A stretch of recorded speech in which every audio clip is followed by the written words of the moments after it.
Good morning.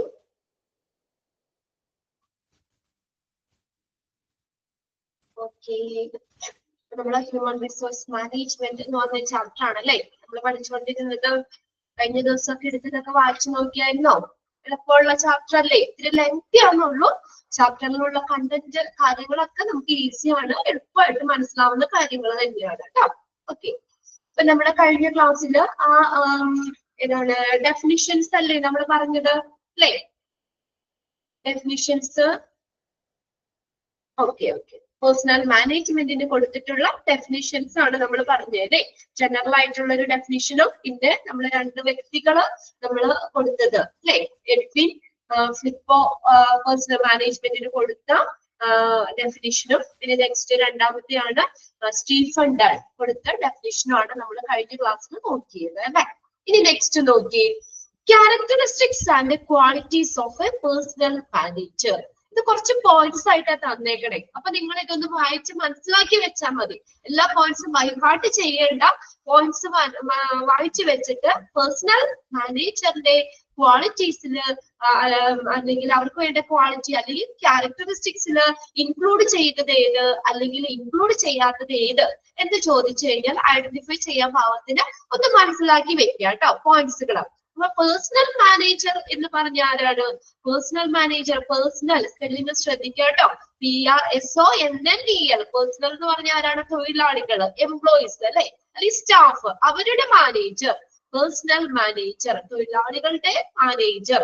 അദ്ദേഹത്തിന് വേണ്ടിയിട്ടുള്ള characteristics അല്ലെങ്കിൽ ക്വാളിറ്റീസ് എന്തൊക്കെയാണ് നോക്കാം നമുക്ക്. Okay, first point is a personal manager must be a specialist in organization theory and likely be an effective advisor to the top management in organizational matters as well as being able to organize his own department. എന്തിനുള്ള കഴിവ് വേണം personal മാനേജറിന്? ഒരു ഓർഗനൈസേഷന്റെ, ഒരു സ്ഥാപനത്തിന്റെ theory അല്ലെ, അവിടുത്തെ നയങ്ങള്, procedure, policy, അതിലൊക്കെ സ്പെഷ്യലിസ്റ്റ് ആയിരിക്കണം. അതായത് അദ്ദേഹത്തിന് ആ ഒരു ഡിപ്പാർട്ട്മെന്റ്, അദ്ദേഹത്തിന്റെ ആ ഡിപ്പാർട്ട്മെന്റ് ഓർഗനൈസ് ചെയ്യുക, സംഘടിപ്പിച്ചു കൊണ്ടുപോകാനുള്ള ഒരു കഴിവ് വേണം. അത് കൂടാതെ ടോപ്പ് മാനേജ്മെന്റിന് ഓർഗനൈസേഷന്റെ കാര്യങ്ങളെ കുറിച്ച് ഒരു ഫലപ്രദമായിട്ടുള്ള ഒരു അഡ്വൈസർ അല്ലെ, ഒരു ഉപദേശം കൊടുക്കാനുള്ള ഒരു കഴിവ് വേണം. രണ്ട് കാര്യങ്ങൾ അവിടെ പറഞ്ഞേക്കണേ. നമ്മുടെ ആ ഒരു സ്വന്തം, അദ്ദേഹത്തിന്റെ സ്വന്തം ഡിപ്പാർട്ട്മെന്റ് ഓർഗനൈസ് ചെയ്യാനുള്ള ഒരു കഴിവ് വേണം. അതല്ല ആദ്യം വേണ്ടത്. പേഴ്സണൽ മാനേജർ ഏത് സെക്ഷനിലാണ് അല്ലെ, അല്ലെങ്കിൽ ഏത് എംപ്ലോയീസിനെയാണ് അദ്ദേഹം ഹാൻഡിൽ ചെയ്യേണ്ടത്, അദ്ദേഹം ഏത് ഡിപ്പാർട്ട്മെന്റിലാണ്. അപ്പൊ സ്വന്തം ഡിപ്പാർട്ട്മെന്റിലെ കാര്യങ്ങള് ഓർഗനൈസ് ചെയ്യാനുള്ള കഴിവും വേണം. അതോടൊപ്പം തന്നെ ഓർഗനൈസേഷന്റെ ആ ഒരു സ്ഥാപനത്തിന്റെ തിയറി അതിലെ സ്പെഷ്യലിസ്റ്റ് ആയിരിക്കണം. പിന്നെ ടോപ്പ് മാനേജ്മെന്റിന് ഓർഗനൈസേഷൻ സംബന്ധിച്ചുള്ള കാര്യങ്ങൾക്ക് ഉപദേശം കൊടുക്കാനുള്ള ഇന്ന രീതിയിൽ ചെയ്യാം, അല്ലെങ്കിൽ ഈ ഡിപ്പാർട്ട്മെന്റിന് അല്ലെങ്കിൽ ഇന്ന കാര്യങ്ങളുണ്ട്, അപ്പൊ അത് നമുക്ക് ഇതുപോലെ ചെയ്യാമെന്ന് അദ്ദേഹം ഒരു അഡ്വൈസറും കൂടി ആയിരിക്കണം കേട്ടോ. Can be a effective advisor to the top management in organizational matters. രണ്ട് കാര്യങ്ങളാ പറഞ്ഞേക്കണം കേട്ടോ. രണ്ടാമത്തെ പോയിന്റ് നോക്കിയേ. ഇനി ജസ്റ്റ് എന്താ പറയാ, നിങ്ങൾ അതൊന്ന് വായിച്ചു വെച്ചാൽ മതി കേട്ടോ. ഒരുപാട് ഈ പോയിന്റ്സിൽ കോൺസെൻട്രേറ്റ് ചെയ്യണ്ട. നമ്മൾ ജസ്റ്റ് ഒന്ന് കണ്ടു കഴിഞ്ഞാൽ, ഇപ്പൊ ഫസ്റ്റ് തന്നെ വായിക്കുമ്പോൾ നമുക്ക് കണ്ടാൽ അറിയാലോ അദ്ദേഹത്തിന്റെ ക്യാരക്ടറിസ്റ്റിക്സിൽ വരുന്നതാണോ അല്ലയോ എന്നുള്ളത്. രണ്ടാമത്തെ പോയിന്റ് നോക്കിയേ, he should be real expertise in personal administration, knowledge of relevant laws, procedure and technique. കണ്ടോ, അദ്ദേഹത്തിന് എങ്ങനെയായിരിക്കണം? he should be real expertise. കണ്ടോ, അദ്ദേഹം നല്ല ഒരു എക്സ്പേർട്ട് ആയിരിക്കണം. ഏതില്? പേഴ്സണൽ അഡ്മിനിസ്ട്രേഷനില്, തൊഴിലാളികളുമായിട്ടുള്ള ഭരണത്തില് അല്ലെ, അദ്ദേഹം സ്റ്റാഫിനെ മാനേജ് ചെയ്യുക, അതിന് ആ ഒരു സ്റ്റാഫിന്റെ ഒക്കെ ഒരു അഡ്മിനിസ്ട്രേഷനില് നല്ല ഒരു എക്സ്പേർട്ട് ആയിരിക്കണം. നോളജ് ഓഫ് റിലവന്റ് ലോസ്, അതില് ആ ഒരു സ്ഥാപനത്തെ സംബന്ധിക്കുന്ന റിലവന്റ് ആയിട്ടുള്ള നിയമങ്ങള്, അവിടുത്തെ പ്രൊസീജിയറുകള്, അവിടുത്തെ ടെക്നിക്ക്, ഇതേ കുറിച്ച് എല്ലാവരും അദ്ദേഹത്തിന് എന്ത് വേണം? അദ്ദേഹത്തിന് എന്ത് വേണം? ഒരു നോളജ് വേണം, അറിവ് വേണം. ആ ഒരു മാനേജർ എന്ന ഒരു പേഴ്സണൽ മാനേജർ എന്ന പൊസിഷനിൽ ഇരിക്കുമ്പോൾ അദ്ദേഹത്തിന് ആ ഒരു ഓർഗനൈസേഷനെ കുറിച്ചുള്ള അവിടുത്തെ നിയമങ്ങള്, പ്രൊസീജിയർ, ടെക്നിക്കുകള് ഇതേക്കുറിച്ചുള്ള അറിവ് വേണം. മൂന്നാമത്തെ പോയിന്റ് നോക്കിയേ, should have an ample. Ample എന്ന് പറഞ്ഞാൽ എന്താ? മതിയായ knowledge of behavioural science. Behavioural സയൻസില് മതിയായ നോളജ് വേണം. എന്താ ബിഹേവിയറൽ സയൻസ് എന്ന് പറഞ്ഞാൽ എന്താണ്? ബിഹേവിയറൽ സയൻസ് ബിഹേവിയർ, സ്വഭാവമാണ് അല്ലെ ബിഹേവിയർ എന്ന് പറയുന്നത്. അതായത് എംപ്ലോയീസിന്റെ ബിഹേവിയർ, സ്വഭാവം മനസ്സിലാക്കിയിട്ട് അവരെ മോട്ടിവേറ്റ് ചെയ്ത് കമ്പനിയുടെ ഗോൾ നേടിയെടുക്കാം അല്ലെ. അതാണ് ബിഹേവിയറൽ സയൻസ് എന്ന് പറയുന്നത്. അതായത് എംപ്ലോയീസിന്റെ ബിഹേവിയർ. ഇപ്പൊ എല്ലാ എംപ്ലോയീസും ഒരേ തരത്തിലുള്ളവരായിരിക്കോ? ഒരേ സ്വഭാവ രീതി ഉള്ളവരായിരിക്കോ? വ്യത്യസ്ത സ്വഭാവമാണല്ലേ. അപ്പൊ ഓരോ എംപ്ലോയീസിന്റെയും ബിഹേവിയർ മനസ്സിലാക്കിയിട്ട് അവരെ മോട്ടിവേറ്റ് ചെയ്തിട്ട് ആ കമ്പനിയുടെ ഗോൾസ് നേടിയെടുക്കാം അല്ലെ. അപ്പൊ അങ്ങനെ അതിനുള്ള ഒരു നോളജ് വേണം അതില്. അതായത് ബിഹേവിയറൽ സയൻസിന് മതിയായിട്ടുള്ള നോളജ് വേണം. മൂന്നാമത്തെ പോയിന്റ് ക്ലിയർ അല്ലേ? ഓക്കെ. ബിഹേവിയറൽ സയൻസ് എന്ന് പറഞ്ഞ ഓരോ എംപ്ലോയീസിന്റെയും ബിഹേവിയർ മനസ്സിലാക്കിയിട്ട് എന്ത് ചെയ്യണം? അവരെ മോട്ടിവേറ്റ് ചെയ്യുക. എന്തിനു വേണ്ടിയാ? ആ കമ്പനിയുടെ ലക്ഷ്യം നേടാൻ വേണ്ടിയിട്ട്. ഓക്കെ. അടുത്ത പോയിന്റ് നോക്കിയാൽ നാലാമത്തെ point, he must have an acute sense of social justice. Social justice എന്ന് പറഞ്ഞാൽ സമൂഹ നീതി അല്ലെ. സോഷ്യൽ ജസ്റ്റിസ്, സാമൂഹിക നീതി.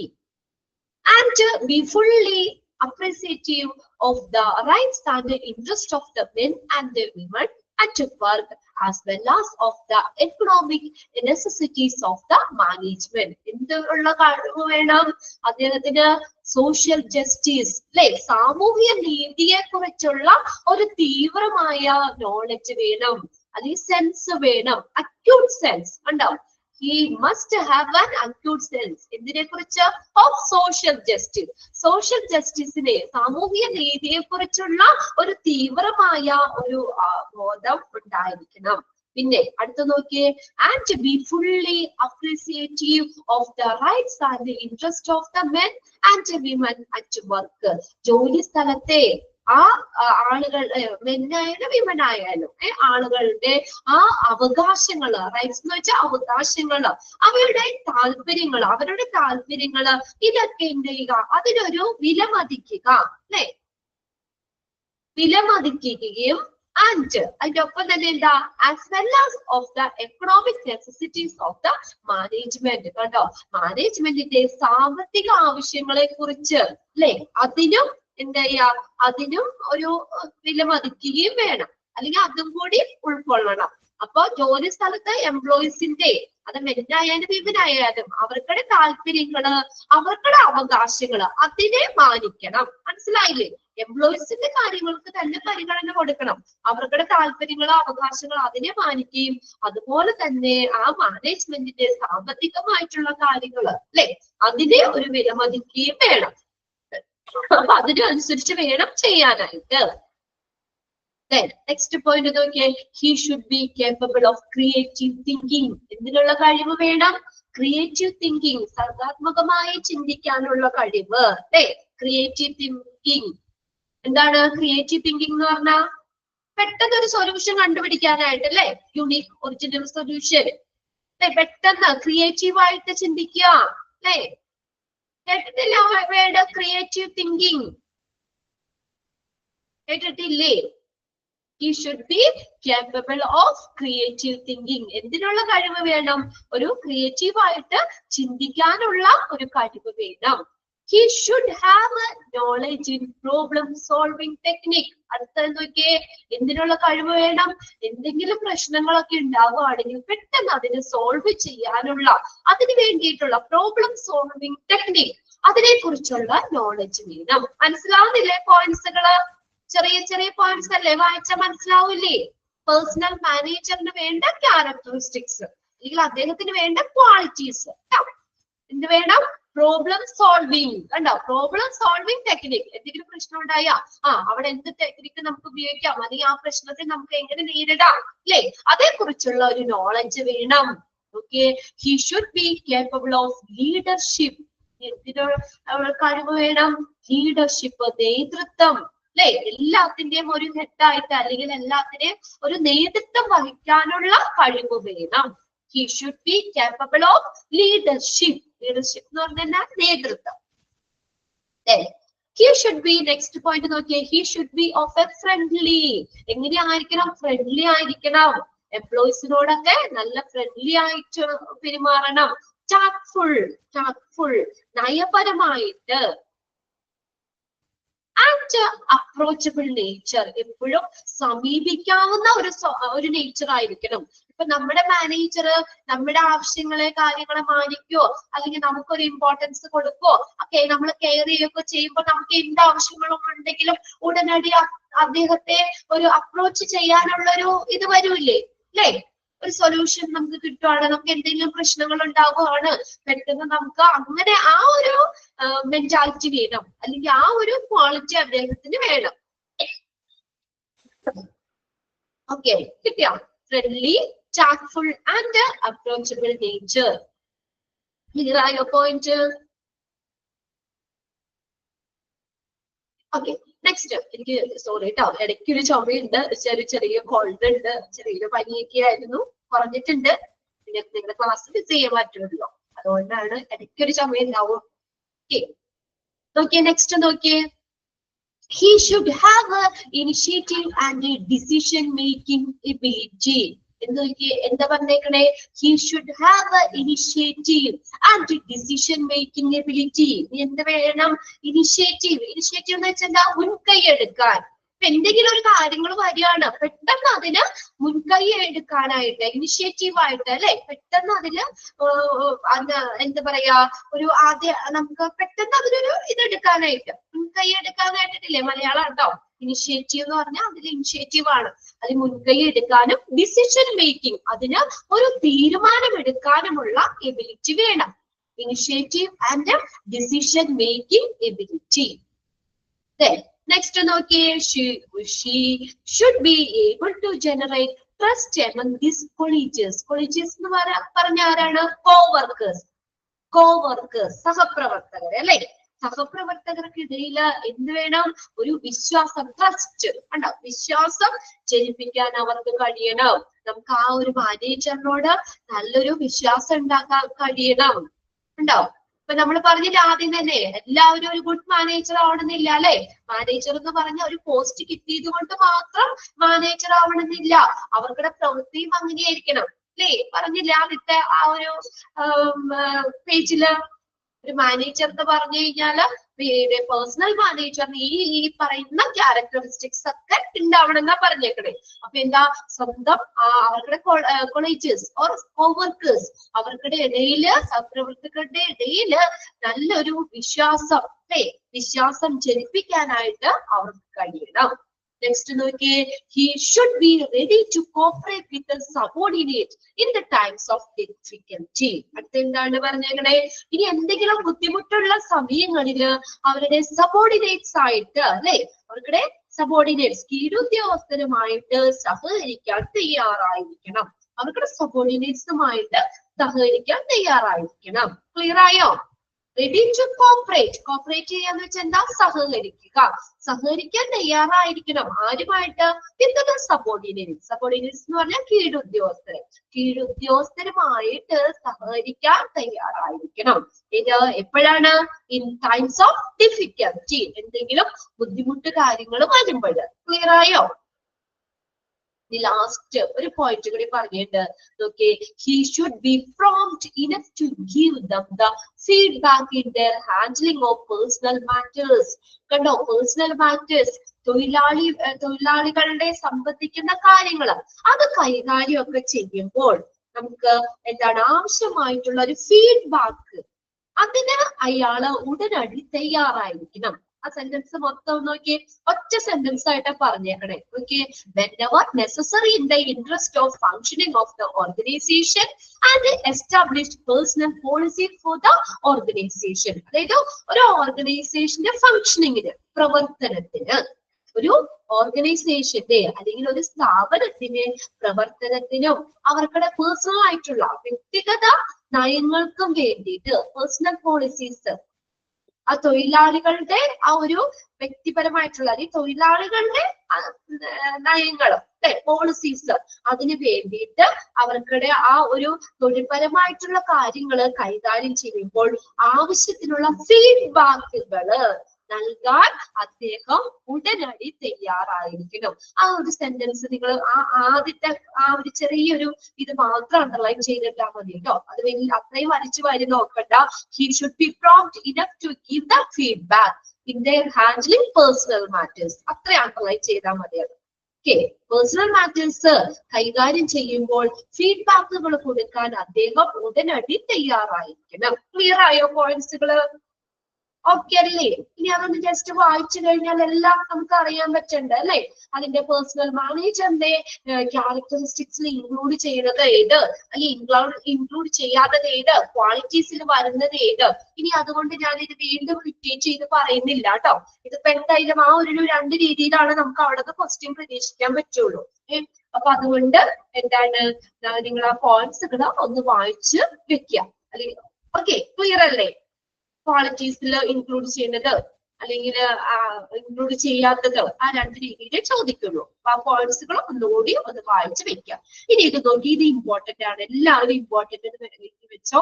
ഇത് നമുക്ക് ഈ ഒരു ബോക്സ് ഇല്ലേ, ഇതിൽ നിന്ന് ഒത്തിരി ക്വസ്റ്റ്യൻസ് ചോദിക്കാം. അതിന് ഓരോ റോളും എടുത്തിട്ട് നമുക്ക് അത് ഏത് റൂളിൽ വരുന്നതാണെന്ന് ഇമ്പോർട്ടന്റ് ആണ് കേട്ടോ. എക്സാമിന് ഇതിൽ ക്വസ്റ്റ്യൻസ് ഉണ്ടാവാറുണ്ട്.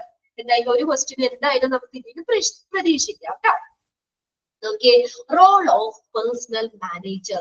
Personal managerന്റെ role of personal manager കണ്ടോ? ഈ പേഴ്സണൽ മാനേജർ എന്ന് പറഞ്ഞ ആരാണ്? നമ്മൾ പറഞ്ഞ തൊഴിലാളികളുമായിട്ട് അല്ലെ, തൊഴിലാളികളുടെ മാനേജർ ആണ്. പേഴ്സണൽ എന്ന് പറഞ്ഞ എംപ്ലോയീസ് എന്നാട്ടോ മീനിങ്. പേഴ്സണൽ ശ്രദ്ധിക്കുക, പേഴ്സണൽ മാനേജർ അദ്ദേഹത്തിന്റെ റോൾ എന്തൊക്കെയാണ് നോക്കിയേ. റോളുകളെ നമുക്ക് 4 രീതിയിൽ കാറ്റഗറൈസ് ചെയ്യാം. പേഴ്സണൽ റോൾസ് ഉണ്ട്, പേഴ്സണൽ റോൾ ഉണ്ട്, അടുത്തത് വെൽഫെയർ റോൾ ഉണ്ട്, then ക്ലറിക്കൽ റോൾ ഉണ്ട്, then ലാസ്റ്റ് നോക്കിയേ ഫയർ ഫൈറ്റിംഗ് ലീഗൽ റോൾ. എത്രയാണ് നോക്കിയേ? ഒരു പേഴ്സണൽ മാനേജറിന്റെ റോൾസ് നമുക്ക് അവിടെ 4 രീതിയിൽ കാറ്റഗറൈസ് ചെയ്യാം, തിരിക്കാം നമുക്ക്. ഏതൊക്കെയാണ്?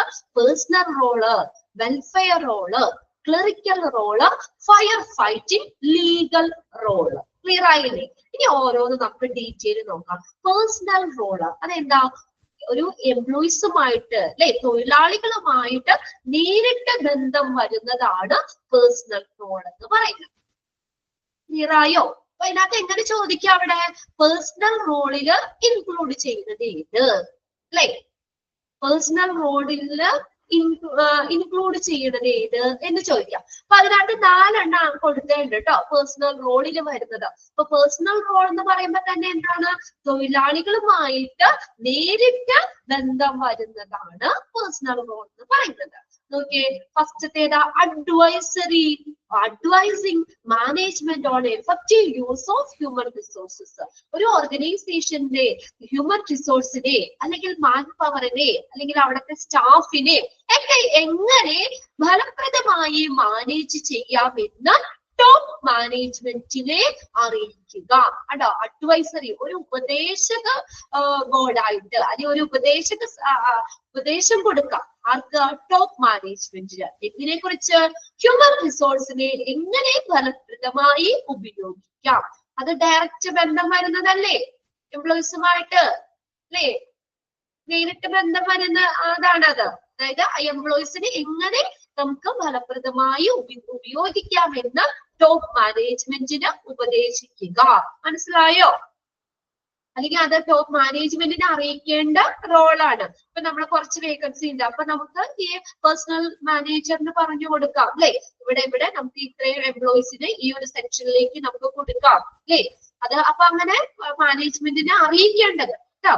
ടോപ്പ് മാനേജ്മെന്റിനെ അറിയിക്കേണ്ട ഒരു ബാധ്യത, ഒരു റോള് പേഴ്സണൽ മാനേജറിനാണ്. എന്തിനെ കുറിച്ച്? ഒരു ഹ്യൂമൻ റിസോഴ്സിനെ എങ്ങനെ ഫലപ്രദമായി ഉപയോഗിക്കാം, അല്ലെങ്കിൽ അവിടുത്തെ എംപ്ലോയീസിനെ അല്ലെങ്കിൽ സ്റ്റാഫിനെ എങ്ങനെ ഫലപ്രദമായി ഉപയോഗിക്കാം എന്നുള്ളത് ഈ ടോപ്പ് മാനേജ്മെന്റിനെ അറിയിക്കുക. ക്ലിയർ അല്ലേ? ഓരോന്ന് ക്ലിയർ ആക്കി പോണോ കേട്ടോ. ഓക്കെ ആണോ?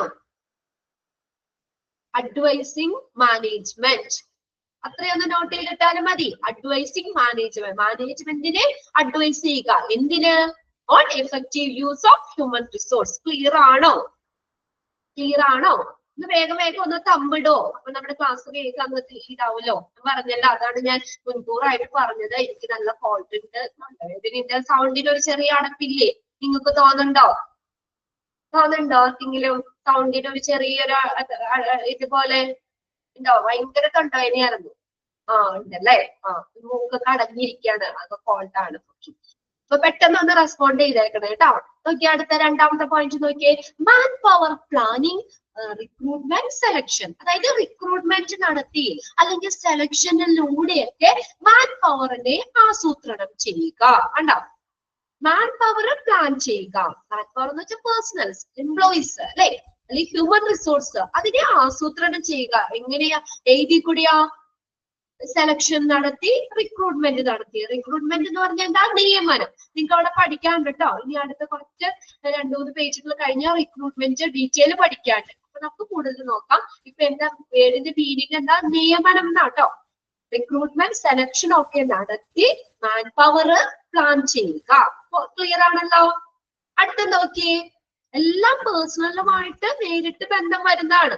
അതാണ് പേഴ്സണൽ റോൾ എന്ന് പറഞ്ഞ. മാൻ പവറിനെ എങ്ങനെ മാനേജ് ചെയ്യാം. ഓക്കെ, അടുത്ത നോക്കി. അവസാന വേഗം ഇട്ടിട്ട് ഒരാണെങ്കിൽ പെട്ടെന്ന് ഇടുകയാണെങ്കിൽ നമുക്ക് അടുത്ത പോയിന്റിട്ട് പോകാം. Training and development of linemen. Linemen എന്ന് പറഞ്ഞ എല്ലാ എംപ്ലോയീസും, ഇതാണ് എല്ലാ തൊഴിലാളികളും. അതാണ് ലൈൻമെൻ എന്ന് പറഞ്ഞാൽ. അവർക്ക് ട്രെയിനിങ്, ഡെവലപ്മെന്റ് ഒക്കെ ചെയ്യുക, അവരെ വികസിപ്പിക്കുക, അവർക്ക് വേണ്ട ട്രെയിനിങ്ങുകളൊക്കെ കൊടുക്കുക. Training and development of linemen. Linemen എന്ന് പറഞ്ഞാൽ എല്ലാ വർക്കേഴ്സും. Then measurement of assessment of individual and group behavior. Measure ചെയ്യുക അല്ലെങ്കിൽ അവരെ അസസ് ചെയ്യുക, വിലയിരുത്തുക. ഏതാ? വ്യക്തികളെയും അല്ലെങ്കിൽ അവരുടെ ഗ്രൂപ്പ് ബിഹേവിയറും അസസ് ചെയ്യുക, അതിനെ മെഷർ ചെയ്യുക. ക്ലിയർ ആയോ? വിലയിരുത്തുകയും അതിനെ മെഷർ അളക്കുകയും ചെയ്യുക. ഓരോ ഇൻഡിവിജ്വലിനെയും അതുപോലെ തന്നെ ഗ്രൂപ്പ് ബിഹേവിയർ. അതെല്ലാം നിങ്ങൾക്ക് വായിക്കാൻ പെട്ടെന്ന് മനസ്സിലാവുന്നില്ലേ? അത് എല്ലാം ഹ്യൂമൻ റിസോഴ്സുമായിട്ട് അല്ലെങ്കിൽ പേഴ്സണലുമായിട്ട് ബന്ധപ്പെട്ട് വരുന്ന റോൾസ്. ഇനി മാറിപ്പോവില്ലോ. ഇതിനകത്തെ എക്സാമിന് ഒരു question man power planning, recruitment, selection etcetera in that dash role of personnel manager. ഇങ്ങനെ ചോദിച്ച് ഏത് റോൾ എന്ന് എഴുതും? അങ്ങനെയും ചോദിക്കാട്ടോ. അതാ ഞാൻ പറഞ്ഞത്. ആ ഒരു പോയിന്റ് തരും നമുക്ക്. എന്നിട്ട് in that dash role of personnel manager. അപ്പൊ ഏത് റോൾ എന്ന് എഴുതും? ഓപ്ഷൻ അവിടെ കിടക്കും. Personnel role, welfare role, clerical role, none of the. ഏത് എഴുതും ആൻസർ അവിടെ?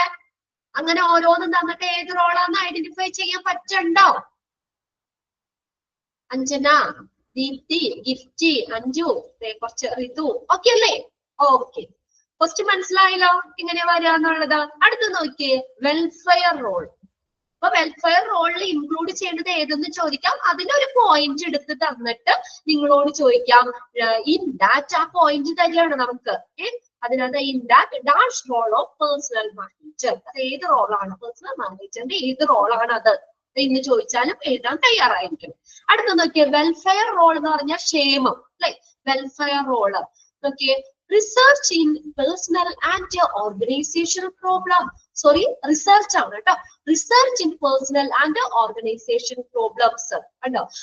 പേഴ്സണൽ ആയിട്ടുള്ള, തൊഴിലാളികളുമായിട്ടുള്ള ആ ഒരു സ്ഥാപനവുമായി ബന്ധപ്പെട്ട് വരുന്ന പ്രശ്നങ്ങള്, അതിനെ റിസർച്ച് ചെയ്യുക, ഗവേഷണം നടത്തുക. അല്ലെങ്കിൽ എന്തൊക്കെയാണ് അവിടുത്തെ പ്രശ്നങ്ങള്, അതേക്കുറിച്ച് കാര്യങ്ങൾ കുറച്ചുകൂടി ഗവേഷണം അല്ലെങ്കിൽ അത് കുറച്ചുകൂടി അന്വേഷിക്കുക, അതിനുള്ള സൊല്യൂഷൻസ് കാര്യങ്ങൾ കാണുക അല്ലേ? അതൊക്കെ research in personal and organisational problems. അതെന്താ? ഒരു ക്ഷേമം അല്ലേ? അല്ലെ ഓർഗനൈസേഷന്റെ ഒരു സ്റ്റാഫിന്റെ ഒക്കെ ഒരു ക്ഷേമവുമായി ബന്ധപ്പെട്ടാണ്. അവർക്കുടെ പ്രശ്നങ്ങൾക്ക് എന്താ അതേക്കുറിച്ച് കുറച്ചും കൂടി റിസർച്ചുകൾ ചെയ്യുക എന്നുള്ളത്. അടുത്ത നോക്കിയാൽ managing services, canteen, crush etcetera. Crush എന്ന് പറഞ്ഞു കഴിഞ്ഞാൽ നോക്കിയേ മാനേജിങ് സർവീസസ്. അപ്പൊ ഒരു ഓർഗനൈസേഷനിൽ സർവീസ് ഉണ്ടാവും, ക്യാൻറ്റീനൊക്കെ ഉണ്ടാവില്ലേ അല്ലെ? എംപ്ലോയീസിന് സാധാരണ സ്ഥലത്ത് കൊടുക്കുന്നതിനേക്കാളും ഫുഡിനൊക്കെ റേറ്റ് കുറവിന് ക്യാൻറ്റീൻ സർവീസുകളൊക്കെ ഉണ്ടാവില്ലേ അല്ലേ? അപ്പൊ അവർക്ക് ആ ക്യാൻറ്റീനിൽ ഭക്ഷണം കഴിക്കാം. അപ്പൊ പുറമെ ഒരു 50 രൂപ വന്നെങ്കിൽ ക്യാൻറ്റീനിൽ ചിലപ്പോൾ 20 രൂപയ്ക്ക് അവർക്ക് ഊണ് കഴിക്കാൻ പറ്റും. അങ്ങനെയൊക്കെ ഉള്ളത് അല്ലെ? അവിടുത്തെ എംപ്ലോയീസിനൊക്കെ വിലക്കുറവില് അങ്ങനെയുള്ള സർവീസുകൾ ക്യാൻറ്റീൻ ചീപ്പ് റേറ്റിലൊക്കെ നമുക്ക് ഇതൊക്കെ പ്രൊവൈഡ് ചെയ്യുന്നത്. പിന്നെ അടുത്ത ക്രഷ് കേട്ടിട്ടുണ്ടോ നിങ്ങൾ? ക്രഷ് CRECHES, അതായത് അവിടുത്തെ എംപ്ലോയീസ് ഇല്ലേ അവർക്ക് കുഞ്ഞു വാവകള്, കുഞ്ഞു കുട്ടികള്, കുഞ്ഞു വാവ അങ്ങനെ തീരെ പൊടിയല്ലെങ്കിലും കുറച്ച് കുഞ്ഞു കുട്ടികളൊക്കെ ഉണ്ടെങ്കിൽ അവർക്ക് ചിലപ്പോൾ ജോലിക്കൊക്കെ വരാൻ ബുദ്ധിമുട്ടുണ്ടെങ്കിൽ എന്ത് ചെയ്യും? ആ കുട്ടികളെ നോക്കാനായിട്ട് ആ ഒരു സ്ഥാപനത്തില് ആ ഒരു ഓർഗനൈസേഷന് തന്നെ എന്ത് ചെയ്യാണ് ഒരു പ്ലേസ് ഉണ്ടായിരിക്കും. അതാണ് ക്രഷ് എന്ന് പറഞ്ഞു കേട്ടോ. അവിടുത്തെ സ്റ്റാഫിന്റെ കുട്ടികളെ നോക്കാനായിട്ട് ആ സ്ഥാപനത്തിനുള്ളിൽ തന്നെ ഒരു പ്ലേസ്, ഇപ്പൊ ഇതുപോലെയോ ഇപ്പൊ നമ്മള് പ്ലേ സ്കൂളൊക്കെ പോലെയില്ലേ അല്ലേ? പ്ലേ ഇതൊക്കെ പോലെ കുട്ടികൾക്ക് കളിക്കാനും അവർക്ക് ബോറടിക്കാതെ അല്ലെ? അപ്പൊ സ്റ്റാഫിന് വർക്കും ചെയ്യാം, കുട്ടികൾ അവിടെ കളിക്കുകയും ചെയ്തോളും. മനസ്സിലായില്ലേ ക്രഷ് എന്താണ്?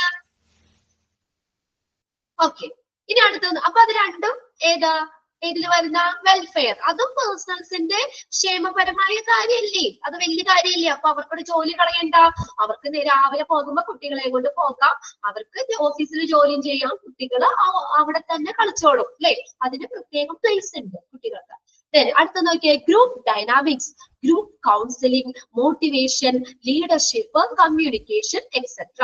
ഗ്രൂപ്പ് ഡൈനാമിക്സ് എന്ന് പറഞ്ഞ ഗ്രൂപ്പിലെ അംഗങ്ങൾ, ഓരോ ഗ്രൂപ്പുകൾ ഉണ്ടല്ലോ, ആ ഗ്രൂപ്പിലെ അംഗങ്ങൾ തമ്മിലുള്ള അല്ലെങ്കിൽ അംഗങ്ങൾ തമ്മിലുള്ള പരസ്പര പ്രവർത്തനങ്ങളെയും പെരുമാറ്റങ്ങളും ഒക്കെയാണ് അവര് തമ്മിലുള്ള പരസ്പര പ്രവർത്തനങ്ങൾ. അതാണ് ഗ്രൂപ്പ് ഡൈനാമിക്സ് എന്ന് പറഞ്ഞത്. അതായത് ഗ്രൂപ്പ് കൗൺസിലിംഗ്, അവർക്ക് വേണ്ട മോട്ടിവേഷൻ, ലീഡർഷിപ്പ്, കമ്മ്യൂണിക്കേഷൻ തുടങ്ങിയ കാര്യങ്ങൾ ചെയ്യുക. അതും അവരുടെ ക്ഷേമത്തിന് വേണ്ടി ചെയ്യേണ്ടതാണ്. അത് 3 വന്നത്. മാറിപ്പോവല്ലോ വെൽഫെയർ റോളിൽ വന്നത്. ക്ലിയർ അല്ലേ? ഗ്രൂപ്പ് കൗൺസിലിംഗ്, മോട്ടിവേഷൻ, ലീഡർഷിപ്പ്, അവരുമായിട്ടുള്ള കമ്മ്യൂണിക്കേഷൻ തുടങ്ങിയ കാര്യങ്ങൾ കൊടുക്കുക. ഇനി അടുത്താണ് ക്ലറിക്കൽ റോൾ. ക്ലറിക്കൽ ആയിട്ടുള്ള കാര്യങ്ങളൊക്കെ ക്ലറിക്കൽ ആയിട്ടുള്ള കാര്യങ്ങൾ ഏതൊക്കെയാ? ടൈം കീപ്പിംഗ്, അതൊരു പ്രധാനപ്പെട്ട കാര്യമാണ്. ഓരോ എംപ്ലോയീസും വരുന്ന ആ ടൈം അല്ലെ, ടൈം കീപ്പ് ചെയ്യുക. ഇപ്പൊ അതിനുണ്ടല്ലോ എന്താണ് പഞ്ചിങ് ഒക്കെ ഏർപ്പെടുത്തിയിട്ടില്ലേ? അപ്പൊ അതൊക്കെ പ്രോപ്പർ ആയിട്ട് നോക്കുക എന്നുള്ളതൊക്കെ കേട്ടോ. അപ്പൊ അങ്ങനെയുള്ള സംവിധാനങ്ങളും കാര്യങ്ങളും ഒക്കെ ഹാൻഡിൽ ചെയ്യുക എന്നുള്ളത് ക്ലറിക്കൽ റോളിൽ വരുന്ന ടൈം കീപ്പിംഗ്. അടുത്ത നോക്കിയ salary and wages, administration, incentives. Salary അറിയാലോ, മന്ത്ലി കിട്ടുന്നത്, നമ്മൾ ചെയ്യുന്ന വർക്കിന് മന്ത്ലി കിട്ടുന്നത് സാലറി. വേജസോ ഡെയിലി ഇത്ര രൂപ എന്നുള്ളത് ഇതിലേക്ക് കൊടുക്കുന്നത് വേജസ്, കൂലി എന്ന് പറയില്ല അത് അല്ലെ? കൂലി, അതായത് ഒരു ദിവസമായിരിക്കും അല്ലെങ്കിൽ ആഴ്ചയിലോ അല്ലെങ്കിൽ ഓരോ ദിവസവും ഇത്ര രൂപ എന്നുള്ളത്. അത് സാലറി, വേജസ് കാര്യങ്ങളൊക്കെ ചെയ്യുക. Administration, incentives. ഇൻസെന്റീവ്സ് എന്ന് പറഞ്ഞാൽ എന്താ? പ്രോത്സാഹനങ്ങൾ, ബോണസ് കാര്യങ്ങളൊക്കെ ഇല്ലേ? അങ്ങനെയൊക്കെ കൊടുക്കൂലേ സ്റ്റാഫിനൊക്കെ, എംപ്ലോയീസിനൊക്കെ? അങ്ങനെയുള്ള കാര്യങ്ങളൊക്കെ ഹാൻഡിൽ ചെയ്യുക. ഏതൊക്കെയാ? Salary, wages, administration, incentives. അതേതിന് വരുന്ന ക്ലറിക്കൽ റോളില്. അടുത്ത നോക്കിയേ മെയിൻ്റെനൻസ് ഓഫ് റെക്കോർഡ്സ്. എല്ലാ റെക്കോർഡ്സും മെയിൻറ്റെയിൻ ചെയ്യുക അല്ലെ? മെയിൻറ്റെയിൻ ചെയ്യുക, പരിപാലിക്കുക. ആ ഓഫീസില് അദ്ദേഹത്തിന്റെ ഓരോ ഡിപ്പാർട്ട്മെന്റ് ആണല്ലോ, ആ ഡിപ്പാർട്ട്മെന്റിലെ ഇപ്പൊ പേഴ്സണൽ മാനേജർ എന്ത് ചെയ്യണം? റെക്കോർഡുകൾ മെയിൻറ്റെയിൻ ചെയ്യണം. അടുത്ത നോക്കിയിട്ട് human engineering, man mission relationship.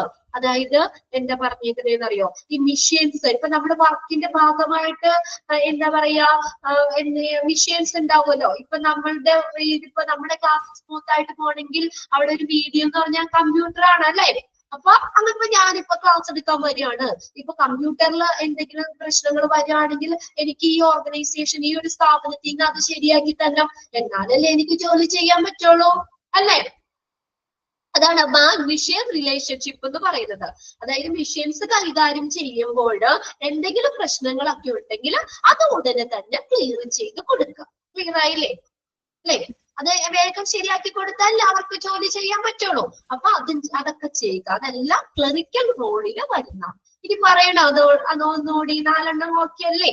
Time keeping, salary and wages, administration, incentives, പ്രോത്സാഹനങ്ങള്, പിന്നെ റെക്കോർഡുകൾ മെയിൻറ്റെയിൻ ചെയ്യുക, ഹ്യൂമൻ എഞ്ചിനീയർ, അതായത് മാൻ മിഷ്യൻ റിലേഷൻഷിപ്പ്. നമ്മള് എന്ത് ജോലിയാ ചെയ്യുന്നത്? ഇപ്പൊ ഞാൻ എന്തെങ്കിലും മിഷ്യൻസ് പ്രവർത്തിക്കുകയാണെങ്കിൽ അത് കേടായി കഴിഞ്ഞാൽ ഉടനെ തന്നെ എന്ത് ചെയ്യണം? അത് എനിക്ക് നന്നാക്കി തരണം, അല്ലെ? അപ്പൊ അത് ക്ലിയർ ചെയ്ത് കൊടുക്കുക എന്നുള്ളത്. ഇനി അടുത്ത് നോക്കിയേ, fire fighting roles. Fire fighting legal role. Fire fighting legal role ഏതൊക്കെയാന്നൊക്കെ? ഗ്രീവിയൻസ് ഹാൻഡ്ലിംഗ്, ഒന്നാമത്തെ പരാതികൾ കൈകാര്യം ചെയ്യുക, അല്ലെ? ഒരു സ്ഥാപനമായി കഴിയുമ്പോൾ കുറെ എംപ്ലോയീസ് ഉണ്ടാവും. അപ്പൊ അവിടെ പല പരാതികൾ ഉണ്ടാവും, അല്ലെ? എന്തെങ്കിലും പ്രശ്നങ്ങളും പരാതികളും വരാം, അത് കൈകാര്യം ചെയ്യുക. ഗ്രീവിയൻസ് എന്ന് പറഞ്ഞ പരാതികള് കൈകാര്യം ചെയ്യുക. നോക്കിയേ, സെറ്റിൽമെന്റ് ഓഫ് ഡിസ്പ്യൂട്ട്സ്. ഡിസ്പ്യൂട്ട് എന്ന് വെച്ചാൽ തർക്കങ്ങള്. ഇനി ആ എംപ്ലോയീസിന്റെ ഇടയിൽ ഉണ്ടാകുന്ന തർക്കങ്ങൾ, പേഴ്സണൽസിന്റെ ഇടയിൽ ഉണ്ടാകുന്ന തർക്കങ്ങള് അത് സെറ്റിൽ ചെയ്യുക. ഉണ്ടാവാറില്ലേ? അല്ലെ? എന്തെങ്കിലും അവരുടെ ജോലിയുടെ ഭാഗമായിട്ടോ എന്തെങ്കിലും തർക്കങ്ങളൊക്കെ ഉണ്ടെങ്കിൽ അത് സെറ്റ് ചെയ്ത് കൊടുക്കുക. അടുത്ത നോക്കിയേ, ഹാൻഡ്ലിംഗ് ഡിസിപ്ലിനറി ആക്ഷൻസ്. അച്ചടക്ക നടപടികൾ കൈകാര്യം ചെയ്യുക. ഏതൊരു സ്ഥാപനത്തിലും വേണ്ടത് ഡിസിപ്ലിൻ ഒരു വലിയൊരു കാര്യമല്ലേ? അപ്പൊ അങ്ങനെ എന്തെങ്കിലും നമുക്ക് എന്താ പറയാ, ഇതായിട്ടുള്ള അച്ചടക്ക നടപടികള് കൈകാര്യം ചെയ്യുക. ദെൻ അടുത്ത് നോക്കിയേ, കളക്റ്റീവ് ബാർഗെയിനിങ്.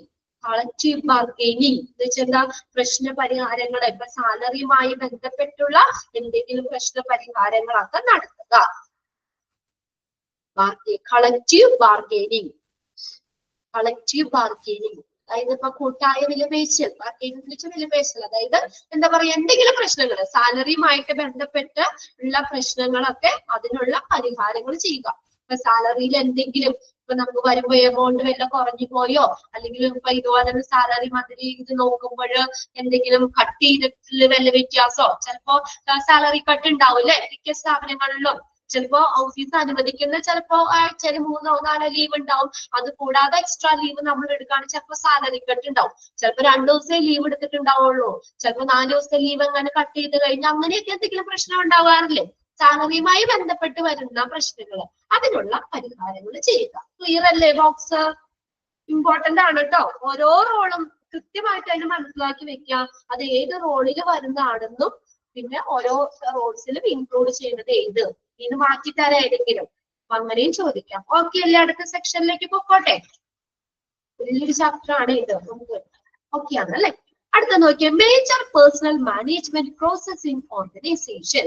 ഒരു ഓർഗനൈസേഷന്റെ പ്രധാനപ്പെട്ട വ്യക്തിപരമായിട്ടുള്ള മാനേജ്മെന്റ് പ്രക്രിയ, പേഴ്സണൽ മാനേജ്മെന്റ്. പേഴ്സണൽ എന്ന് പറഞ്ഞാൽ തൊഴിലാളികളുമായി ബന്ധപ്പെട്ട് ആണ്, തൊഴിലാളികളുമായി ബന്ധപ്പെട്ടുള്ള മാനേജ്മെന്റ് ആണ് പേഴ്സണൽ മാനേജ്മെന്റ് എന്ന് പറയുന്നത്.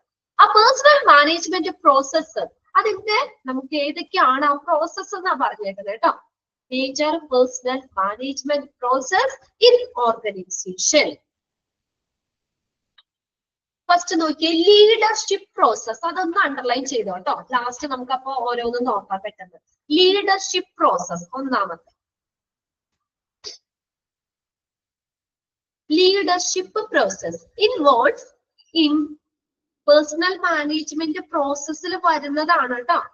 ഒരു ഓർഗനൈസേഷന്റെ പേഴ്സണൽ മാനേജ്മെന്റ് പ്രോസസ്സിൽ വരുന്നത് ഫസ്റ്റ് ആണ് ലീഡർഷിപ്പ് പ്രോസസ്, പ്രക്രിയ, നേതൃത്വ പ്രക്രിയ. Leadership process involves in influencing the individual and the group behavior towards the achievement of the organization goals. എന്താ പറഞ്ഞേക്കണേ? ഇൻഡിവിജ്വൽ ആൻഡ് ഗ്രൂപ്പ് ബിഹേവിയർ എന്തിന്? Towards the achievement of the organisation. ഓരോ ഓർഗനൈസേഷനും ഓരോ achievement ഉണ്ടായിരിക്കും അല്ലെ?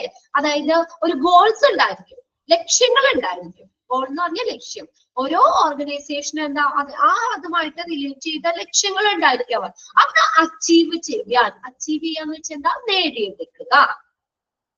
ഓരോ ഓർഗനൈസേഷനിലും എന്താണോ ലക്ഷ്യങ്ങള് അത് നേടിയെടുക്കാനായിട്ട് എങ്ങനെ ഇൻഡിവിജ്വൽ ആയിട്ടും അതുപോലെ തന്നെ ഗ്രൂപ്പായിട്ടും ആ എംപ്ലോയീസിന് അല്ലെ എംപ്ലോയീസിന് അതിനു വേണ്ടി ഇൻഫ്ലുവൻസ് ചെയ്യിക്കുക ഉണ്ടോ ഇൻഫ്ലുവൻസ് ചെയ്യിക്കുകയാണ് സ്വാധീനം ചെലുത്തുകയാണ് എന്തിനു വേണ്ടിയാ ഓർഗനൈസേഷന്റെ ഗോള് നേടാൻ വേണ്ടി അച്ചീവ് ചെയ്യാൻ വേണ്ടിയിട്ട് അതാണ് ലീഡർഷിപ്പ് പ്രോസസ് എന്ന് പറയുന്നത് influencing individual and group behaviour എന്തിനു വേണ്ടി towards the achievement of the organisation goals clear അല്ലേ ഒരു ഓർഗനൈസേഷന്റെ ലക്ഷ്യം നേടിയെടുക്കാൻ അച്ചീവ് ചെയ്യാന്ന് വെച്ചാൽ നേടിയെടുക്കാൻ വേണ്ടിയിട്ട് എന്താണ് ഒരു വ്യക്തിപരമായിട്ടും അല്ലെങ്കിൽ അവരുടെ ഗ്രൂപ്പ് ബിഹേവിയറിനെ സ്വാധീനിക്കുന്നു ഓക്കെ അതാണ് ലീഡർഷിപ്പ് പ്രോസസ് രണ്ടാമത്തെയാണ് ജസ്റ്റിസ് ഡിറ്റർമിനേഷൻ പ്രോസസ് അതൊന്ന് അണ്ടർലൈൻ ചെയ്തു കേട്ടോ രണ്ടാമത്തെ പ്രോസസ്സാണ് ജസ്റ്റിസ് ഡിറ്റർമിനേഷൻ പ്രോസസ് നീതി നിർണായ പ്രക്രിയ ജസ്റ്റിസ് ഡിറ്റർമിനേഷൻ പ്രോസസ് എന്താ ഈക്വൽ ട്രീറ്റ്മെന്റ് ടു ഓൾ എല്ലാവരെയും ഒരുപോലെ പരിഗണിക്കണ്ടേ ഒരു ഓർഗനൈസേഷനില് ഇപ്പൊ നമ്മളെ എത്ര എംപ്ലോയീസ് ഉണ്ടോ അവരെല്ലാവരെയും ആ ഒരു ഡിപ്പാർട്ട്മെന്റ് എന്ത് ചെയ്യണം ഒരുപോലെ കാണണം അവിടെ പാർഷ്യാലിറ്റി ഒന്നും പാടില്ല അല്ലെ ഒരേ സാലറിയിൽ വർക്ക് ചെയ്യുന്നവരാണ് അപ്പൊ എല്ലാ എംപ്ലോയീസിനെയും ഈക്വൽ ട്രീറ്റ്മെന്റ് കൊടുക്കണ്ടേ എല്ലാവരെയും തുല്യമായി പരിഗണിക്കുകയും fair compensation for the work എന്ത് ചെയ്യണം ജോലിക്ക് ന്യായമായ പ്രതിഫലം നൽകുകയും ചെയ്യണം വലിയ മുട്ടമണി അവരെ തന്നെ എടുപ്പിച്ചു എന്നിട്ട് ആ സാലറി കുറവാ അല്ലെങ്കിൽ അവർക്ക് കൊടുക്കുന്ന പൈസ കുറവാ അത് പറ്റുമോ ഫെയർ എന്ത് ചെയ്യണം എല്ലാവരെയും തുല്യമായി പരിഗണിക്കുകയും എല്ലാവർക്കും എങ്ങനെയാണ് അവര് ചെയ്യുന്ന ജോലിക്ക് ന്യായമായിട്ടുള്ള വേതനം കൊടുക്കണം അല്ലെ പ്രതിഫലം നൽകണം അതാണ് അതിന്റെ fair compensation for the work അവർക്ക് വർക്കിന് ന്യായമായ കോമ്പൻസേഷൻ അല്ലെ ന്യായമായ പ്രതിഫലം നൽകണം ക്ലിയർ ആയില്ലേ ഓക്കെ അല്ലെ രണ്ടാമത്തെ ഇതാണ് എല്ലാവരും ജസ്റ്റിസ് ആണ് നീതി ഉണ്ടാവും നീതി നിർണായക പ്രക്രിയ രണ്ട് കാര്യം പറഞ്ഞേക്കുന്നത് എന്താണ് എല്ലാവരെയും തുല്യമായി പരിഗണിക്കുകയും എന്താണ് അവർ ചെയ്യുന്ന ജോലിക്ക് ന്യായമായ പ്രതിഫലം നൽകുകയും ചെയ്യണം ക്ലിയർ ആവുന്നില്ല നിങ്ങൾക്കിത് എളുപ്പമല്ലേ ഇത്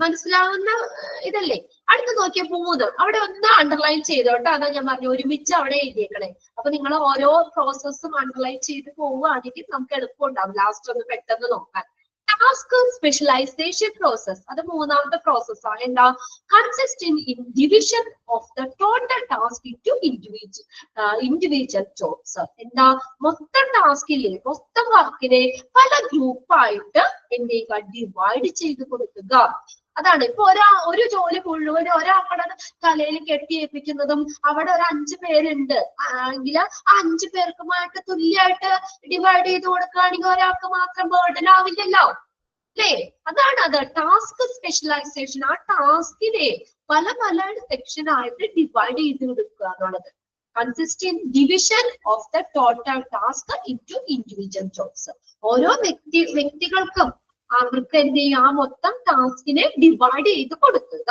ക്ലിയർ ആയോ ടോട്ടൽ വർക്ക് ഡിവൈഡ് ചെയ്ത് കൊടുക്കുക മൂന്നാമത്തെ ഓക്കെ ആണോ ആരുമില്ലേ അവസാനം വേഗം ഇടണ്ട കേട്ടോ ബാക്കിയുള്ള പിള്ളേരൊക്കെ എവിടെ പോയി ദീപ്തി സാന്ദ്ര ഗിഫ്റ്റി ഋതുമോള് ഇല്ലേ അതോ ഈ വഴി പോയോ ഋതുമോള് ഇവിടെ കമ്പ്യൂട്ടർ ഉണ്ട് ഇടയ്ക്കിടയ്ക്ക് നിങ്ങൾ ഇല്ലേ എന്താണ് ആകെ കുറച്ച് കുട്ടികളുള്ളൂ ജോയിൻ ചെയ്തേക്കുന്നത് അപ്പൊ അവിടെ ഉള്ളൊരു ബോറടിക്കണ്ടോ നല്ല രസമല്ലേ കേട്ടിരിക്കാനായിട്ട് ഹ്യൂമൻ റിസോഴ്സ് എന്തായാലും നമ്മൾ അറിഞ്ഞിരിക്കേണ്ട ഒരു കാര്യമാണ് അല്ലേ ഓക്കെ ഇനി നമുക്ക് ഇതുപോലെ തന്നെ ഇങ്ങനെ ഒരു പൊസിഷനൊക്കെ കിട്ടുകയാണെങ്കിൽ നമുക്ക് എന്തൊക്കെയാണ് നമ്മൾ അവിടെ ചെയ്യേണ്ട കാര്യം എങ്ങനെയൊക്കെയാണെന്നൊക്കെ ഉള്ളത് അറിയണ്ടേ അടുത്ത് നോക്കി സ്റ്റാഫിംഗ് പ്രോസസ് സ്റ്റാഫുകളെ നിയമിക്കുന്ന അല്ലെങ്കിൽ സ്റ്റാഫിംഗ് ആണ് staffing process involves manpower planning human resource planning അപ്പൊ സ്റ്റാഫിംഗ് പ്രോസസ്സിൽ ഇൻക്ലൂഡ് ചെയ്യുന്നത് ഏതാ അതൊന്ന് അണ്ടർലൈൻ ചെയ്തോട്ടോ എന്തൊക്കെയാണ് വരുന്നതെന്നുള്ളത് അപ്പൊ അതിനകത്ത് ഓരോ ടാസ്കുകളും അല്ല ഓരോ പ്രോസസ്സും ഒന്ന് നോട്ട് ചെയ്ത് വെച്ചോട്ടോ പ്രത്യേകം പറയുന്നില്ല. Okay, involve man power planning, human റിസോഴ്സിനെ പ്ലാൻ ചെയ്യുക, ആസൂത്രണം ചെയ്യുക, ഡെവലപ്പിംഗ് സോഴ്സ് ഓഫ് റിക്രൂട്ട്മെന്റ്. കണ്ടോ, സോഴ്സ് റിക്രൂട്ട്മെന്റിൽ നിങ്ങൾക്ക് പഠിക്കാണ്ട് കേട്ടോ. റിക്രൂട്ട്മെന്റ് സോഴ്സുകൾ ഇന്റേണൽ സോഴ്സും എക്സ്റ്റേണൽ സോഴ്സും ഉണ്ട്. ചിലപ്പോൾ നമുക്ക് ഈ ഓർഗനൈസേഷനിലെ സ്ഥാപനത്തിന്റെ ഉള്ളിൽ തന്നെയുള്ള എംപ്ലോയീസിനെ നമുക്ക് നിയമിക്കാൻ പറ്റും, ഇല്ലേ? ഉയർന്ന ഇത് പ്രൊമോഷൻ ഒക്കെ കൊടുത്തിട്ട്. അല്ലെങ്കിൽ നമുക്ക് എക്സ്റ്റേണൽ സോഴ്സ് ചെയ്ത് ചിലപ്പോൾ അഡ്വർടൈസ്മെന്റോ കാര്യങ്ങളൊക്കെ കൊടുത്ത് അങ്ങനെയും എടുക്കേണ്ടി വരാം. അതൊക്കെ ഡീറ്റെയിൽ നമുക്ക് റിക്രൂട്ട്മെന്റ് എന്ന് പറഞ്ഞ സെക്ഷൻ പഠിക്കുന്നുണ്ട്. അപ്പൊ പഠിക്കാം കേട്ടോ. ഡെവലപ്പിംഗ് സോഴ്സ് ഓഫ് റിക്രൂട്ട്മെന്റ്, റിക്രൂട്ട്മെന്റിന്റെ നിയമനത്തിന്റെ സോഴ്സുകള്, ഉറവിടങ്ങള് വികസിപ്പിക്കുക. അടുത്ത നോക്കിയേ, അസസ്മെന്റ് ഓഫ് ആപ്ലിക്കൻസ്, അപേക്ഷകരെ എന്ത് ചെയ്യുക, വിലയിരുത്തുക. ഇതൊക്കെ സ്റ്റാഫിങ്ങിൽ വരുന്നതാണ്. അസസ്മെന്റ് ഓഫ് ആപ്ലിക്കൻസിന്റെ അസസ് ചെയ്യുക. അടുത്ത നോക്കിയേ, എംപ്ലോയ്മെന്റ് ഡിസിഷൻ, തൊഴിൽ തീരുമാനങ്ങൾ, എംപ്ലോയ്മെന്റ് തൊഴിലുമായി ബന്ധപ്പെട്ടുള്ള തീരുമാനങ്ങൾ, എംപ്ലോയ്മെന്റ് ജോലിയുമായി ബന്ധപ്പെട്ടുള്ള ഡിസിഷൻ തീരുമാനങ്ങള്. അടുത്ത് നോക്കിയേ, ഇൻഡക്ഷൻ. കേട്ടിട്ടുണ്ടോ വേർഡ്? INDUCTION. ഇൻഡക്ഷൻ എന്ന് പറഞ്ഞു കഴിഞ്ഞാല് ഒരു ഓർഗനൈസേഷൻ അല്ലെങ്കിൽ ഒരു സ്ഥാപനത്തിലേക്ക് പുതുതായി വരുന്ന എംപ്ലോയീസ് ഇല്ലേ, അപ്പൊ അവർക്ക് അവിടുത്തെ കാര്യങ്ങളൊന്നും ഫെമിലിയർ ആയിരിക്കണമെന്നില്ല അല്ലെ. അപ്പൊ ആ പുതിയതായി വരുന്ന എംപ്ലോയീസിനെ ആ സ്ഥാപനത്തിന്റെ നയങ്ങള്, അവിടുത്തെ നിയമങ്ങള്, അവിടുത്തെ സംസ്കാരം എന്നിവ പരിചയപ്പെടുത്തുന്ന ഒരു പ്രക്രിയയാണ് ഇൻഡക്ഷൻ എന്ന് പറയുന്നത്. ഒന്ന് മനസ്സിലാവുന്ന രീതിയിൽ വേണ്ടി ഒന്ന് നോട്ട് ചെയ്യണം കേട്ടോ. ഒരു ഓർഗനൈസേഷനിലേക്ക് പുതുതായി വരുന്ന എംപ്ലോയീസിനെ ആ ഓർഗനൈസേഷന്റെ നിയമങ്ങള്, നയങ്ങള് ഇതൊക്കെ പരിചയപ്പെടുത്തുന്നതാണ് ഇൻഡക്ഷൻ എന്ന് പറയുന്നത്. അതായത് സ്ഥാപനത്തിന്റെ ആ പ്രവർത്തന രീതികളെ കുറിച്ച് എംപ്ലോയീസിന് എന്ത് ചെയ്യുന്നു, പരിചയപ്പെടുത്തുന്നു. മനസ്സിലായില്ലേ? പുതിയതായി വരുന്ന എംപ്ലോയീസിനെ പരിചയപ്പെടുത്തുന്നു. ആ സ്ഥാപനത്തിന്റെ രീതികളെ കുറിച്ച് പുതുതായി വരുന്ന എംപ്ലോയീസിനെ പരിചയപ്പെടുത്തുന്നു. അതാണ് ഇൻഡക്ഷൻ എന്ന് പറയുന്നത്. ഇനി അടുത്തത് നോക്കിയാൽ ഓറിയന്റേഷൻ. അടുത്തതാണ് ഓറിയന്റേഷൻ. ഓറിയന്റേഷൻ എന്ന് പറഞ്ഞു കഴിഞ്ഞാൽ ഓർഗനൈസേഷൻ അല്ലെ, അവിടുത്തെ ബിൽഡിങ്, പല തരത്തിലുള്ള ഡിപ്പാർട്ട്മെന്റുകള്, അവിടുത്തെ ഫെസിലിറ്റി, ഇതൊക്കെ ആ പുതുതായി വരുന്ന എംപ്ലോയീസിനെ പരിചയപ്പെടുത്തുന്നതാണ്. പല ഡിപ്പാർട്ട്മെന്റുകള്, അവിടുത്തെ ഫെസിലിറ്റി, അങ്ങനെയുള്ള കാര്യങ്ങൾ, അതായത് ഭൗതിക സൗകര്യങ്ങളെ കുറിച്ച് പരിചയപ്പെടുത്തുന്നു. അത്ര എഴുതി വെച്ചാൽ മതി. ഓർഗനൈസേഷന്റെ ഭൗതിക സൗകര്യങ്ങളെ കുറിച്ച് പരിചയപ്പെടുത്തുന്നു. മറ്റേത് അതിന്റെ ഉള്ളിലുള്ള നിയമങ്ങളും നയങ്ങളൊക്കെയാണ് നമ്മൾ പറഞ്ഞ ഇൻഡക്ഷൻ. എന്നാൽ ഇവിടുത്തെ ഭൗതിക സൗകര്യങ്ങളെ കുറിച്ച് പരിചയപ്പെടുത്തുന്നതാണ് ഓറിയന്റേഷൻ എന്ന് പറയുന്നത്. ഇപ്പൊ പുതുതായി വരുന്ന എംപ്ലോയീസിന് അറിയണ്ടാവില്ല ഡിപ്പാർട്ട്മെന്റുകൾ എന്തൊക്കെയാണ്, അവിടുത്തെ ഫെസിലിറ്റി എന്തൊക്കെയാണെന്നൊക്കെ, അതൊക്കെ ഒന്ന് പരിചയപ്പെടുത്തുന്നതാണ് ഓറിയന്റേഷൻ. ക്ലിയർ ആയില്ലേ? ആ ഡിഫറൻസ് മനസ്സിലായില്ലേ നിങ്ങൾക്ക്? ഓക്കെ. പിന്നെ അടുത്തതാണ് ട്രാൻസ്ഫർ എന്ന് പറയുന്നത്. അത് കേട്ടിട്ടുണ്ടല്ലോ, ട്രാൻസ്ഫർ എന്ന് പറഞ്ഞാൽ എന്താ? ഇപ്പൊ ഞാനിരിക്കുന്ന ഗ്രേഡ് അവിടെ നിന്ന് സെയിം ഗ്രേഡിലേക്ക് തന്നെ മാറ്റം വരുന്നത്, അതാണ് ട്രാൻസ്ഫർ എന്ന് പറയുന്നത്. ഞാൻ പറഞ്ഞത് നമ്മുടെ ആ സെയിം ഗ്രേഡിലേക്ക് തന്നെ മാറുന്നത്, അവിടെ ജോലി സ്ഥാനക്കയറ്റം ഒന്നും വരുന്നില്ല. ട്രാൻസ്ഫർ ആണ്, ജസ്റ്റ് ട്രാൻസ്ഫർ എന്ന് വെച്ചാൽ ആ സെയിം ഗ്രേഡ് തന്നെയായിരിക്കും. എന്നാൽ അടുത്ത നോക്കിയ പ്രമോഷൻ എന്ന് പറഞ്ഞാൽ എന്താ? ഒരു ലോവർ ലെവലിൽ നിന്ന് ഹയർ ലെവലിലേക്ക് എന്താ പ്രമോഷൻ. ഇപ്പൊ കുറെ നാള്, ഇപ്പൊ ഒരു 5 വർഷമായിട്ട് ഞാൻ ഈ പോസ്റ്റിൽ ഇരിക്കുകയാണ്. കുറച്ച് നാൾ കഴിയുമ്പോൾ ആ സ്ഥാപനം എനിക്കൊരു പ്രമോഷൻ തരും. അതെന്താ? അത്രയും വർഷത്തെ എക്സ്പീരിയൻസ് എനിക്ക് കിട്ടിയപ്പോൾ അതിന്റെ ഉയർന്ന പൊസിഷനിലേക്ക് എന്നെ മാറ്റും. അപ്പൊ എന്റെ ജോലിയിൽ വ്യത്യാസം വരാം, സാലറി വ്യത്യാസം വരുമല്ലേ? പ്രമോഷൻ കിട്ടി കഴിയുമ്പോ കുറച്ചും കൂടി ഗ്രേഡ് കൂടുമല്ലേ? ഉയർന്ന ഗ്രേഡിലേക്ക് അല്ലെങ്കിൽ ഉയർന്ന ലെവലിലേക്ക് പ്രൊമോഷൻ വരുന്നത്. അപ്പൊ പഴയ സാലറി ആയിരിക്കൂല എനിക്ക് അല്ലെ? ആ സാലറി കൂടും, എന്റെ ഡ്യൂട്ടീസ് വ്യത്യാസം വരും, റെസ്പോൺസിബിലിറ്റീസിന് വ്യത്യാസം വരും. അത് ആൻഡ് ഡിമോഷൻ എന്ന് പറഞ്ഞ എന്താ? ഒരു എന്തെങ്കിലും കുറ്റങ്ങളോ അല്ലെങ്കിൽ എന്തെങ്കിലും കാര്യങ്ങളൊക്കെ ചെയ്യുകയാണെങ്കിൽ എന്ത് ചെയ്യും? അവർക്കുടെ ആ റാങ്കിങ് അതിന് കുറയ്ക്കും, ആ പദവി കുറയ്ക്കും, അവരെ താഴെ ഇതിലേക്ക് ഇടും. അതാണ് ഡിമോഷൻ എന്ന് പറയുന്നത്. പ്രൊമോഷന്റെ നേരെ ഓപ്പോസിറ്റ് ആണ് ഓർത്താൽ മതി. ഡിമോഷൻ ഒരാളുടെ ജോലിയുടെ റാങ്കിങ് അല്ലെങ്കിൽ ആ പദവി കുറയ്ക്കുകയാണ് ഡിമോഷൻ. ക്ലിയർ അല്ലേ? അപ്പൊ അതെല്ലാം ഏതിൽ വരുന്നതാണ്? സ്റ്റാഫിംഗ് പ്രോസസ്സിൽ വരുന്ന. ക്ലിയർ ആയോ? അത് ക്ലിയർ ആയോ ഏതൊക്കെയാന്നുള്ളത്? ഓക്കെ, ഇനി അടുത്ത് നോക്കിയേ, പെർഫോമൻസ് ആണ് കേട്ടോ അടുത്ത. Performance appraisal process. Performance appraisal process എന്താണ്? പെർഫോമൻസിനെ അപ്രൈസൽ എന്ന് പറഞ്ഞാൽ വിലയിരുത്തുക എന്നുള്ള മീനിങ് കേട്ടോ. അവരുടെ പെർഫോമൻസിനെ വിലയിരുത്തുന്ന ഒരു പ്രോസസ്, എംപ്ലോയീസിന്റെ പെർഫോമൻസിനെ വിലയിരുത്തുന്ന process. Related with constant evaluation of the employee. അവിടെ ഒന്ന് തിരുത്തിക്കോട്ടോ, എംപ്ലോയി എന്നാണ് കേട്ടോ. EMPLOYEE. ടെക്സ്റ്റിൽ കറക്റ്റ് ആണോ നോക്കിയേ? എംപ്ലോയിയുടെ ആണ്. തൊഴിലാളികളുടെ വർക്കിനെ വിലയിരുത്താണ്, സ്ഥിരമായിട്ട് ഇവാലുവേറ്റ് ചെയ്യാണ്. അങ്ങനെ ആയിരുന്നോ ടെക്സ്റ്റില്? എംപ്ലോയി YEE, എംപ്ലോയർ എന്നാണ് അല്ലേ? അതൊന്ന് കറക്റ്റ് ചെയ്തേ. എംപ്ലോയി എന്നാണ്. EMPLOYEE. ഡബിൾ ഇ ആണ് വേണ്ടത്. 6 മാറ്റിയാൽ മതി. 6 മാറ്റി ഇ ആക്കുക. അപ്പൊ കറക്റ്റ് ആയില്ല നോക്കിയേ. എംപ്ലോയി തൊഴിലാളികളുടെ വർക്കിനെ കോൺസ്റ്റന്റ് ആയിട്ട് സ്ഥിരമായിട്ട് ഇവാലുവേറ്റ് ചെയ്യുന്നതുമായി ബന്ധപ്പെട്ടതാണ് പെർഫോമൻസ് അപ്രൈസൽ പ്രോസസ് എന്ന് പറയുന്നത്. അതൊന്ന് underline ചെയ്തോട്ടോ. Dash process related with the constant evaluation of the employees work. അങ്ങനെ ചോദിച്ചെഴുതാലോ. ഏതാണ്?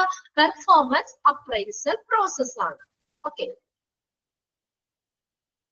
അതിന്റെ തൊട്ട് മുന്നുള്ളത് അങ്ങനെ എഴുതാം നമുക്ക്. Dash process involves man power planning, developing source of recruitment. അങ്ങനെ ആ സെന്റൻസ് വരാം. അത് ഏത് പ്രോസസ്സാ? Staffing process. കിട്ടിയില്ലേ? അങ്ങനെ ഓരോന്നെടുത്ത് ചോദിക്കാം കേട്ടോ. നോക്കി അവിടെ.